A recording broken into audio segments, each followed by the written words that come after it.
right. Welcome to Not Suitable for Adults. It's the podcast where we watch shows for children and remain grown-ups through the whole process. Most of the time. Unless we... And we're not always about shows. True. Well, less I'm and not less always about shows. I like to go off the beaten path. We're trying to get in touch with the child inside of each of us. Our inner child. Mm-hmm. No, you don't like that? We all have an inner child. Right? Yeah. Do you? I do. I think I do. I think you know I do. Mm. I'm Rich. I'm Natalie, and I definitely have more inner child than you do. Whoa. Interesting. Yes. Okay. Well. Okay. Good for you. Good. I'm happy for you. Let's do the show. I'm going to go first, I think. That's what usually happens. That's what usually happens, because Natalie does a little more work and does a little bit more polished thing, and that usually comes at the end. Well, hopefully this is much more polished than usual. This will be maybe a little even shinier than normal. I would hope. We'll see. Not my part. All right, my part is about a show that came out just this year. It came out in February on Netflix. And it's called Kid Cosmic. And Kid Cosmic is about this young boy whose name is Kid. Or who at least is everyone calls him Kid. I assume that's his name. Well, that's different. No, I mean, like when they say, it's not like they say, "Hey, Kid. Hey, Kid, get over here." It's like, "Kid, do you remember when we were talking earlier and so happened? Well, Kid, I'm glad we're talking about this now." Like they use it like his name. So I'm going to, and everything about him online looks like that's his name. He's just at capital K Kid. Capital K Kid, everywhere I see it. Interesting. Kid Cosmic. Lazy naming. That's what that was. The show is about a young boy named Kid who dreams of being a superhero and has the opportunity to become a superhero and is bad at it. That's basically the description. Like if you see it on Netflix, it's like he's always dreamed of becoming a superhero and now he has a chance. Too bad he's so bad at it. And I'm sorry, I could only think of the because his name is Kid. I mean, it's like in Dirty Dancing. Yeah, baby. Baby. Like some people name their kids weird things. Well, I mean, or unusual things. Weird, unusual. It's up to the person, right? Yeah. Like some people may think our names are weird, but who named their kid Rich or Natalie? I can't even say it. What? But like I don't know, Kid. Kid Cosmic. So he can be a superhero, and he chooses to be a superhero? Here's what happens. I'm going to go ahead and let you know, because about half of the first season, which is about as much of it as I've seen, there's 10 episodes. And I think I saw maybe the first four episodes, I think. The whole first half of this season is about like sort of getting to the point where superheroes exist. But here basically is what happens. I'm just, obviously and always. Emanated? It's emanated from an animator. Is it? It is animated. Okay. And we'll talk about that in a second because the animation's really interesting. Okay. So the basic plot is there's aliens. Aliens are real. And they have basically infinity stones. Essentially, there's this alien. He's flying through space. He's running from someone.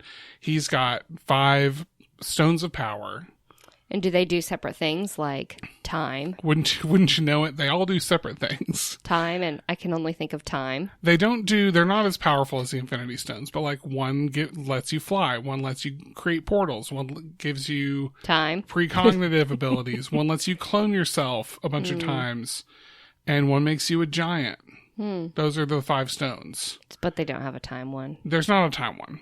Unless that's the only Infinity Stone I can think of right now. Unless you count it's green. the precognitive one. Like, there's one that lets you kind of see the future a little bit. Anyway, so Kid finds the stones, and he puts them on these little, like, bolts and turns them into rings. Okay. And he... So he's walking around with 5 rings on his fingers? No. He finds them, and he makes them, and he just thinks they're cool rocks.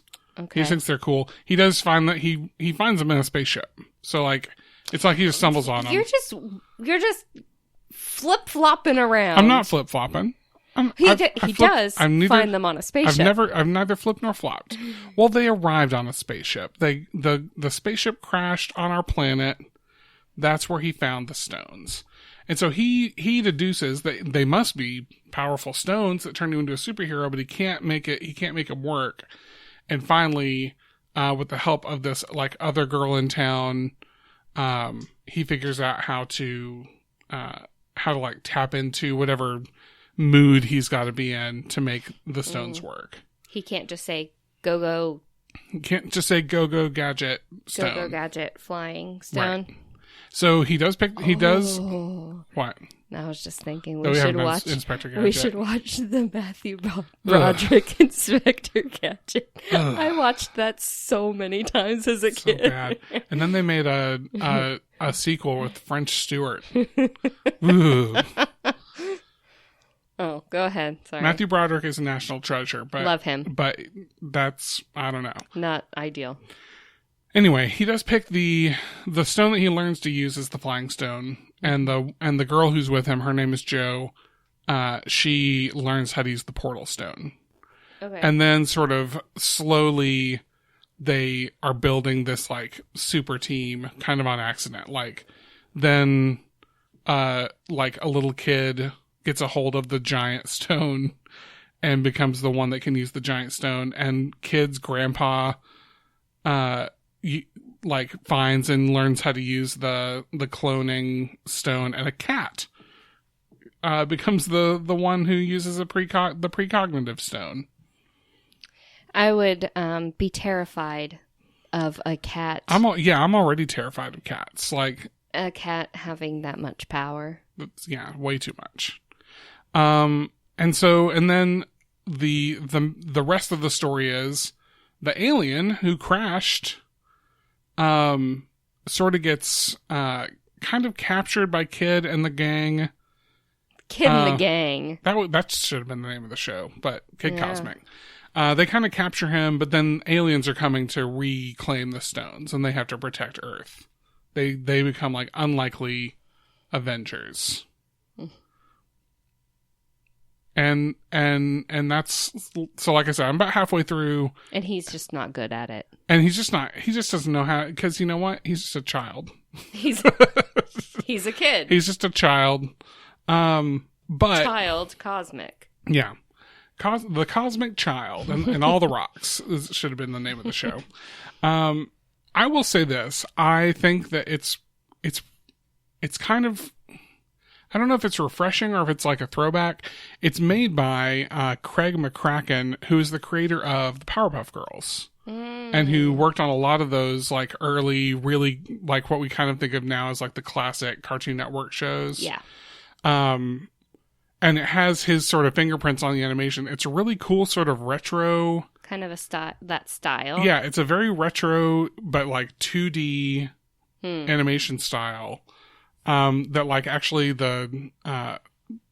it says here in the Wikipedia that it sort of harkens back to, like, the old Dennis the Menace comic strips, or the Adventures of Tintin, that kind of animation. It's really kind of fun. It's a unique kind of show, because I guess it's kind of like, it reminds me even a little bit of like a Steven Universe, where it's like there are powerful things going on around, and then Kid, Cosmic, Steven Universe. It's the same thing. It's exactly the same thing. They should have called it Kid Universe. Anyway, not a ton of details on this one because I'm still only partway through the first season. It's been well received so far. People are generally liking it. Some people find Kid to be a little bit hard to watch for a long time because he's just he's kind of a spaz. Like, he's just a kid. Yeah. But overall, people seem to be really enjoying the music and the animation and the general story. And season 2 is in development. It did well enough at Netflix that they're going to make some more of it. So, what's the rating for this one? There's not I don't recall seeing. I mean, I'm sure that it was on there. I don't recall exactly what I'm trying to see if it's here. I don't see what the TV rating is, but I would imagine I don't remember seeing anything that seemed scary. Like, it's probably Y7. Yeah. It's definitely not a show you're going to learn anything from. It's not one of those. It is a for fun show, but it's not nonsense. It's got a story, and I think it's fun. All right. So if you come across Kid Cosmic, your kid might like it, but also if you're sort of a fan of that sort of animation, or Craig McCracken's work, or that era of animation, this will probably you'll probably feel right at home watching Kid Cosmic. All right, Kid Cosmic, made by Craig McCracken. Kid Cosmic, Craig McCracken. Craig McCracken, my Kid Cosmic. Do you know that they're making, this just reminded me, they're making a live action Powerpuff Girls show? Have you heard about this? Mm-mm. So they tweeted about it, I think earlier this week. The 3 stars were on set, quote, spotted on set, and they got a picture of them and they're standing in a perfect line. So it's spotted. Yeah. They came out and spotted posed for on you. set, not set up. Wink. So here's the 2 things about this. One, Powerpuff Girls is great. It's a lot of fun. is the live action done by children or by teenagers or by women? Women. Ooh, interesting. So I can't remember all of their names and I don't have it in front of me. I know that Chloe Bennett is one of them from Agents of S.H.I.E.L.D. Okay. She's one of them. And so one thing is, it's on the CW. So right away I'm I don't know. The CW has done well with all the the DC Flash and Arrowverse characters, but almost nothing else on the CW ends up doing super great. So the Powerpuff Girls, they were 3 children. Yeah, who were adopted by a scientist. Who were made by a scientist. That's what I meant to say. He put sugar and spice and everything nice together, and they came out the Powerpuff Girls. Yeah. So I wonder how they're going to do that, because it's odd for 3 grown women to, have a daddy. Mm-hmm. But that's not true. It's not odd for 3 grown women to have a daddy. That's what I mean. It would be odd if they're supposed to be girls. Yeah. But they're not girls. Yeah. If they're grown up ladies. I just wonder how they're going to do that. The second thing is the costumes that they were spotted in. Mm-hmm.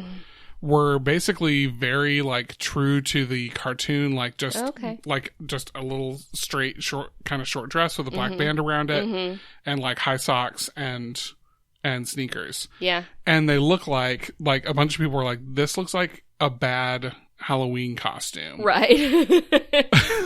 What is? Are we sure that it wasn't just them getting together for Halloween? Right, and that's what other people are saying. Other people are well, okay, the fact that they look so cheap might mean that this is either a flashback episode or a or a Halloween episode or something where they're supposed to look like they're in corny outfits that throw back to the cartoon, and that's not really what their normal outfits would be. Yeah. But I just thought that was funny. There's a lot of I feel like that's going to be kind of a weird show, but also I'm curious because Powerpuff Girls is good. And in theory, it would make a good I didn't watch a whole lot of it, but I know a good... It's Bubbles, Buttercup, and... Oh no, I'm gonna forget. Butter. Why can't Bubbles is the blue one, right? Hold on. Are you doing the Googles? Yes. Why don't I remember the other one's name? Is it another B word? I'm wondering if maybe so. Blossom. Blossom. Bubbles, Buttercup, and Blossom are the Powerpuff Girls. So yeah. That's not what that's not the show I'm talking about right now, but it was related. It got Craig McCracken. Here is the first official look at CW's Powerpuff Girls. Do you want to see it? Oh, is there? Oh, okay. I mean, it's a more official looking. Yeah, this makes for really good podcasting. What we're doing right now. Yeah, we're sharing images. Dove Cameron, Chloe Bennett, and Yana Peralt are CW's Powerpuff Girls. Yeah, and that picture looks a lot better. That's not the. Yeah. All right. Anyway, that's what I've got for this week, and now we're gonna take a quick break. Make sure our audio's working still. Yeah. Oh, that would be bad if that did that again. It would, especially considering what we're trying to do in the second half. Yeah. So we're going to take a break. We'll be right back from Promoville. And we're back. Hello. You can still hear us. Yay. Hopefully. And hopefully that makes you're glad. I mean, hopefully that's what you wanted. I mean, you're listening, so. All right, Natalie, what are we doing this week? Hey. So the last time I talked about this, our audio was terrible, and I really had a fun time talking about it. Mm-hmm. So I wanted to redo talking about Chuck E. Cheese. Let's really get it this time. I had a fun time talking about it, and, I just wanted to just give it another whirl. Yeah, I know we talked about this already, but we really hated that particular episode messed up so badly because we had a lot of fun recording that episode. Chuck E. Cheese, because last time I talked about it, it was unlistenable. Yeah. Not my fault. Not our fault. I just know it's not my fault. Okay. No, it's not my fault. That's all. I'm just going to say it's not my fault. I'm going to go over this. I'm pretty much going to try to do what I did last time. If you listened to it last time, here it is again. You can skip it if you want. This is going to sound better. Well, hopefully. So, originally, Chuck E. Cheese was Pizza Time Theater.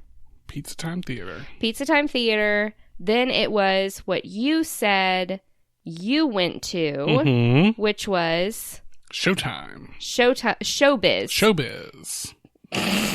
Showbiz Pizza Place. And then we started with the Chuck E. Cheese names. Yeah. I'm so glad you remembered. I just had a Showtime. Showbiz. It's the Pizza Time Theater. Oh. Mm-hmm. And then I had time on the brain. I'm sorry. Okay. So, Pizza Time Theater was founded by Atari founder Nolan Bushnell. I'm going to sneeze. Excuse me. Bless you. I'm so sorry. So he obviously was very into video games, arcades, something of an enthusiast. Yeah, you would say. Yeah. But most of those were he wanted to take video and arcade and bring them into the realm of family friendly, like pool halls and stuff like that adults do. So he wanted to he wanted to kind of combine these ideas, all of them together in one family friendly place. So he really liked, I don't know if I said this last time, but he was really fond of Disneyland's Country Bear Jamboree. Oh, I don't know if you did say that. Our child is going through a growth spurt and needs food every 10 seconds. Yeah. So I was saying he was very fond of Disneyland's Country Bear Jamboree. Yeah, I don't think you did mention that, and that is interesting. Yeah, and that's kind of what he his concept for Pizza Time Theater was, and all the animatronics and everything. And he chose pizza because the wait time was lower than some other foods, and there wasn't much that you could mess up.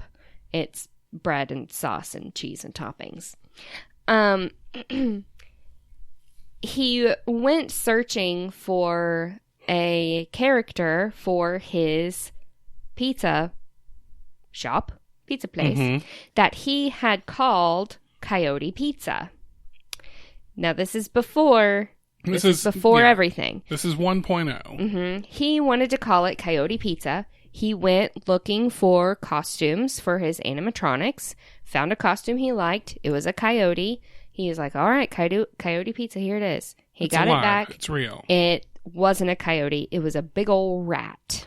Womp, womp. So he was like, maybe instead we'll call it Rick Rat's Pizza.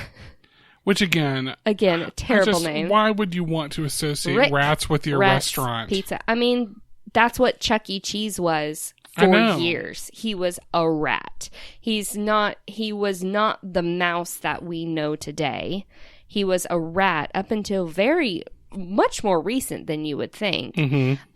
Also, I read that in his very, very early years, he would kind of hold a cigar, and he had like a New Jersey accent, and he was super like rude to a lot of people, super sarcastic and everything.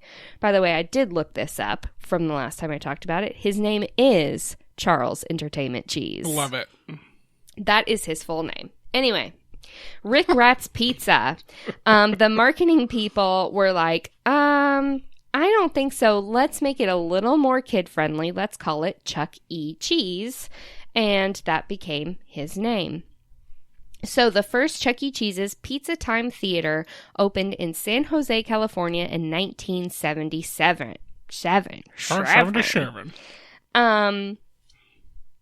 In 78, Atari's corporate parent company was Warner Communications, and they didn't want to open up any additional locations. So Nolan Bushnell, purchased the rights to the concepts and characters for Chuck E. Cheese's Pizza Time Theater from Warner for $500,000. But they wish they could get that back now. Yeah. Well, maybe not right now. One of the head guys of Atari then resigned from Atari and became the restaurant's president, chief, and operating officer. And his name was, I don't know these people as well. Maybe somebody knows this guy. Gene Landrum. Okay. Was his name. By 79, there were 7 locations in California. And the animatronics were produced fully in-house by the employees of Pizza Time Theater. But, the brain, it wants to expand. Always. It wants to journey further. That's what my brain wants to do. Yes. So Nolan Bushnell wanted to go beyond California. Yeah. It's like California is too small for this. Yeah. We gotta get out there. So he wanted to start franchising. So he decided to go into a co-development agreement between himself and a guy named Robert Brock. And his big thing was Topeka Inn management. So he did like hotels. Yeah. This is the guy who, like, if I just wanted to do my observation from last time, which is just that he's got a bad guy name. Robert Brock. Bob Brock. Yeah. Bob Brock's bobbing for rocks. So the agreement gave Robert Brock the franchising rights to open Pizza Time theaters in 16 states across the southern and midwestern United States. And then that formed the company subdivision of Pizza Showbiz. And that made the Pizza Time theaters. So many name changes in this. Stick with me.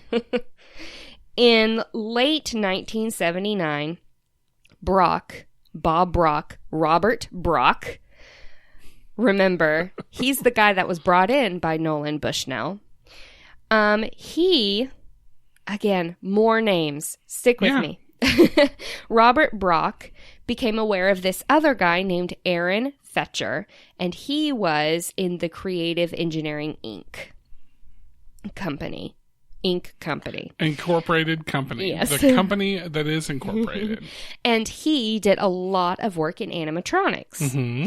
So, late that year in 79, Brock went and scouted Fetcher's businesses and looked at his models, his animatronics and everything, and decided that those animatronics were too strong of a competition for Nolan Bushnell's work.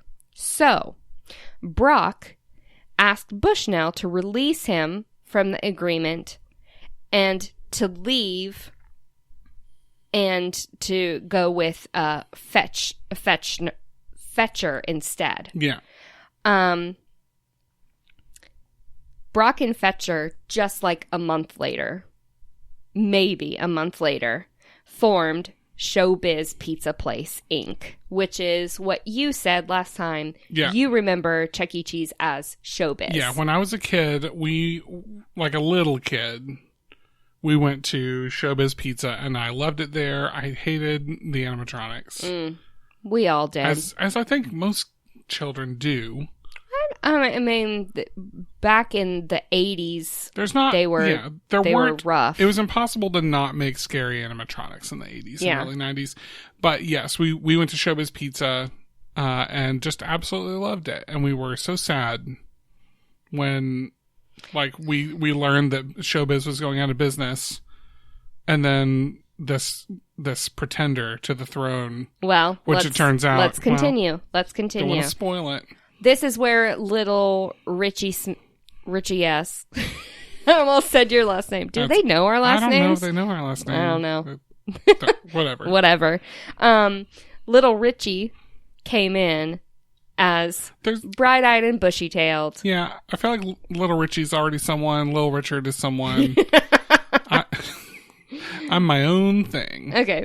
And then Brock just gave a notice that he's just severing his whole relationship with Nolan Bushnell. Mm-hmm. Showbiz Pizza Place was identical mm-hmm. to Pizza Time Theater, except for the animatronics.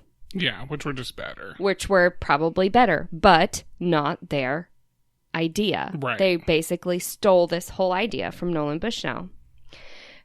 Showbiz Pizza Place opened its first location in March of 1980 in Kansas City, Missouri. When that opened, obviously, Nolan Bushnell sued for breach of contract. And they kind of went to court. They eventually settled out of court with Showbiz agreeing to pay Pizza Time Theater a portion of its profits over a decade. So that's a big settlement. Yeah. During this period, both of those restaurants were happening at the same time, and both of them were getting increased success. The video game industry became very prominent in the early 80s. And both franchises continued to modify and diversify their animatronics and to try to just keep up with each other. Remember now, Nolan Bushnell, we like him. Yeah, he's a good guy. He was the one that thought of it in the first place. Brock, not as... Bob Brock does not rock. Bob Brock does not rock. Okay. In 81, though, we started having the video game crash. Well, that actually happened in 83. But in 81, it kind of took its height, and then 83, it kind of crashed. Yeah. And it had significant losses for Pizza Time Theater. Lost about $15 million in 1983. And then in 84, Nolan Bushnell's debts were crazy. He had to file a Chapter 11 bankruptcy. And let me double check this. Yeah, so he had to file bankruptcy in 1984. In 1985, guess who bought Pizza Time Theater? Who? Bob Brock.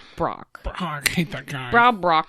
Hey, real quick, I just want to call this out because I did it last time, and I want to make sure that I mention it because it's very enjoyable. If you want to know more about the big video game crash in the early 80s, there's a documentary series on Netflix called High Score that does everything about the whole history of video games, but goes into a lot of detail about sort of what went into the crash of video games and the downfall of arcades in the early 80s, and then sort of what brought them back. So if you're interested in that at all, go check that out.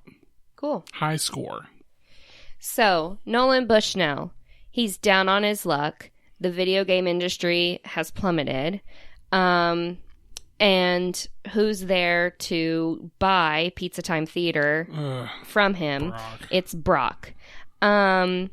And he finalized that purchase in 85, and then he merged the two restaurants. So we have Showbiz and we have Pizza Time Theater. He merged those two restaurants and called that big company Showbiz Pizza Time Inc.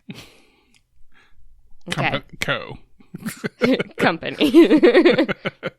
Both of them continue to operate under their respective titles while the financial stuff was kind of going through. And different things were happening with different brands. Names were changing. In 92, all of the restrooms assumed the name of Chuck E. Cheese's Pizza. Chuck E. Cheese's, there is an S at the end of that, Chuck E. Cheese's Pizza. Because we're going to talk more about the names. It's also Chuck E. Cheese's. No, it's not Chucky. It's not the murdering Chucky. doll. Yeah. It's not the doll that comes in. It's the rat. People. It's the pizza rat. It's the pizza rat. It's Rick Rat's pizza store. No, it's Chuck E. Cheese's. Chuck, Chuchuck,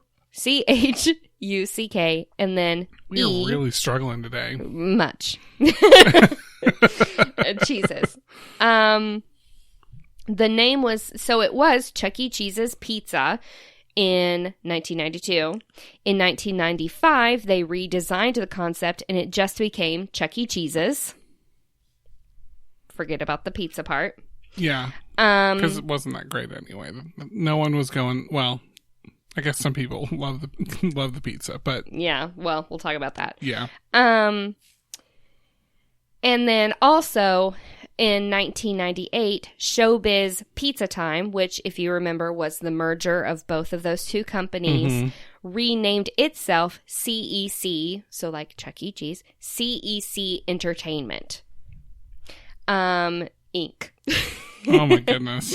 to just kind of solidify that, everything kind of came together there. Yeah. A quick, funny little thing. Again, I've talked about all of this before, but hopefully this is new to most people because they didn't listen to the last one. Yeah, didn't listen to the Broken episode. In the early 1980s, the restaurant franchise developed in Australia under the name Charlie Cheese's Pizza Playhouse. Mm-hmm. Because in that country, when you say Chuck, they're usually talking about throwing up. Yeah. So they didn't want to call it Chuck E. Cheese's because Chuck is, they use, we say like upchucks sometimes. Yeah. Like very rarely does anybody really say that that I hear in our sphere. Colloquially. Yeah. But I guess in Australia, it's a pretty common thing to just say chuck as a term for throwing it. I need a chuck. Mm-hmm. And it was already a rat, so... Yeah. Why was it a rat? Why did it was a rat. It was a gross-looking rat, why too. Why didn't he just return the costume? Why he bought the costume? Listen to me. And listen to me. Okay, I'm listening. Here's the next thing that blows my mind. It was a rat. He was a rat until 2012. I know. I don't understand. So as recent as almost 20 years ago. Wait. Yeah. 10 years ago. Man alive. I just can't stop thinking about that. He's like, yeah, I already named the place. It's Coyote Pizza. And I'm going to order a coyote costume thing to put on my animatronic robot. And it gets there. He's like, oh, it's a rat. And instead of going, hey, costume store, do you have a coyote? Because I thought I ordered a coyote. He was just like, no, you know what? Rat in a pizza place. That's what I want. That's what I like better. I'm going to rename everything. Yeah. In 2012, they were having decreasing revenue, so they did another rebranding campaign, and they changed the rat into a rock star guitar-playing mouse. Yeah. Because if you're going to choose between a rat and a mouse, I mean, obviously, COVID-19... not a good time. 2020, not a good year. No one's favorite year. Not a good year for a place where you go in and you touch everything. Everything. It's required that you touch everything. Touch it all.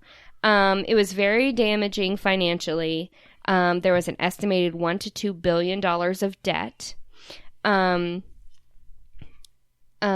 It got the CEC Entertainment Inc.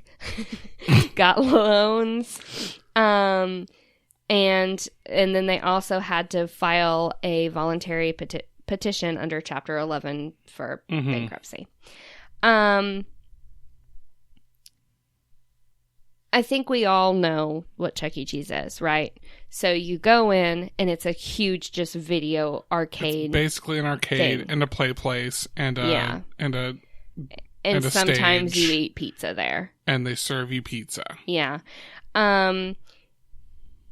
We talked about last time how we remember everything was coins. Mm-hmm. You would go in, you would put your so much money into those machines that gave you coins that the machines took. And sometimes if you were there for like a birthday party, which you usually were, I feel like nobody just went to Chuck E. Cheese just because they wanted to. I feel like it was rare that at least for me, I'm sure that there were families like this, but it was rare if it ever happened. I'm not sure it did. That like we were like, let's go to Chuck E. Cheese, and we just went there for lunch and we got to play. Like it was almost always a special occasion. Yeah. And so what I was going to say is sometimes you were putting money in the thing to get coins, but if you were there for a birthday party, sometimes they would give you a little sack with coins in it. Like you just got like a special velvet sack? Free coins. Oh, yeah. And really, I did big air quotes on big that air quotes because for the free the coins. Parents definitely paid for the coins. Oh, 100%. So much money goes into those coins, man. Yeah. And those coins just go right down the drain. And then you go play skee ball. Skee ball is the best part. Or you go play a video game, or you forget about the video game part and go crawl in the tubes. Get lost in the tubes. Oh, do you know we talked about tubes so much in the last... We said it a record number of times the first time we recorded this. We said it a lot. So we remember the coins. Nowadays, they're doing more of like a reloadable card situation where you kind of swipe or... I mean, that's just... It's called like either the Chuck E's Super Discount Card or Chuck E's Token Card.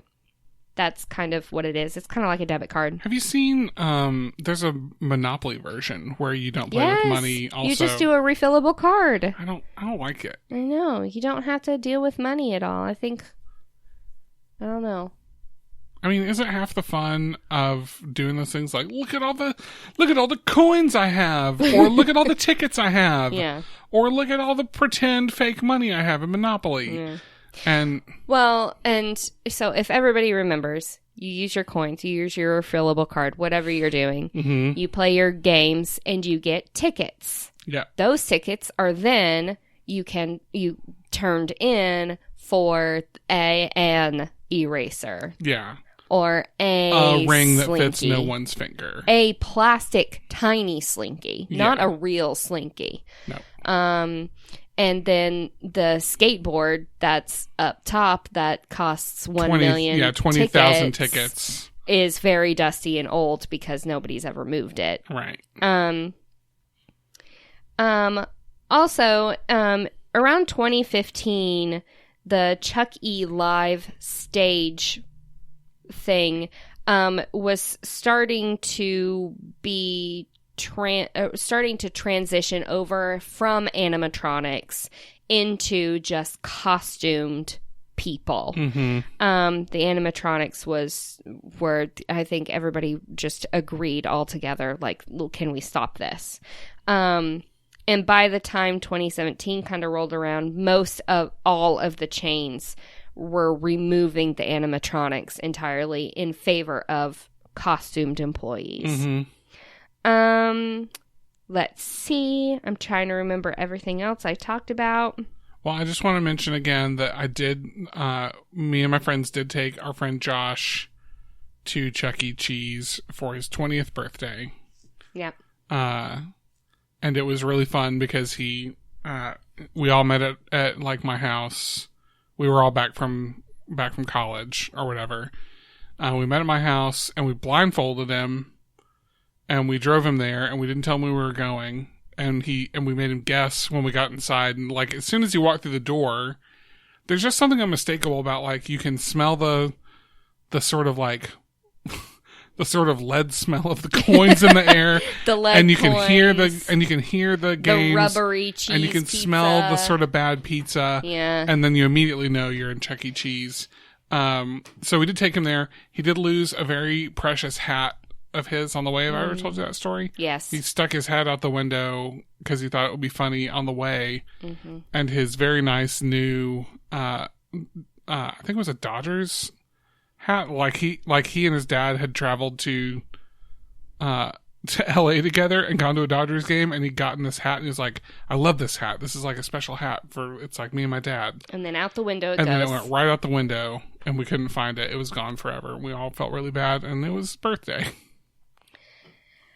As we know, pizza's the main thing for Chuck E. Cheese. Pizza in tubes. Pizza in tubes. Pizza in disgusting, gross tubes. That's what we talked about last time. Was we talked about how CEC, the company, is also the Discovery Zone people. DZ, Discovery Zone. And how, like, you would have to go in there and clean those tubes. Like, who's the person that has to clean those tubes? Yeah, we were wondering. Either you love the job or yes. you hate the job. Either it was someone's favorite thing to, like, yes, I will go climb through all the tubes. I'm an adult and I get to climb through the tubes. Yeah. Or I don't want to be in those nasty tubes. I'm an adult. I don't want to be in the tubes. Because how many disgusting children have been in those tubes? 1 million every day. That's a real statistic. I hardly like Cora to play on, like, McDonald's or any of those little playthings because, I mean, the tubes are disgusting. But let's be fair. Also, they were the most epic. Especially Discovery Zone. Discovery Zone was legit, and I'm pretty sure I only got to go once, but I remembered thinking it was the best day ever. And I think that's what we talked about too. We were like CEC Inc. with like the Mucky Mucks were sitting around like, what's our next thing? Mm-hmm. And someone was like, well, no one cares about our animatronic show. I'm pretty sure we're scaring all the kids with that. And honestly, the food isn't very good. I think mostly they're coming for the arcade and the tubes. What if we just had a place that was arcade and tubes, and then if you want food, you can order it. You can do that, but it's not. But it's not thing. about coming to eat the food. Maybe it's just a big place where you play. And someone was like, Johnson, that's a great idea. And it was. During the 2020 COVID-19, everybody stay indoors thing. That's the official name. Yes. That's the official. The restaurant, the Chuck E. Cheese restaurant, began selling their pizza through a delivery service that they named Pascali's. Oh, right. Which is the animatronic chef. From the... We all know that, right? You remember. And so many people were so confused because they had never heard of whatever a Pascali's pizza was. It was like Pascali's Pizza and Wings, right? Yeah, something like that. And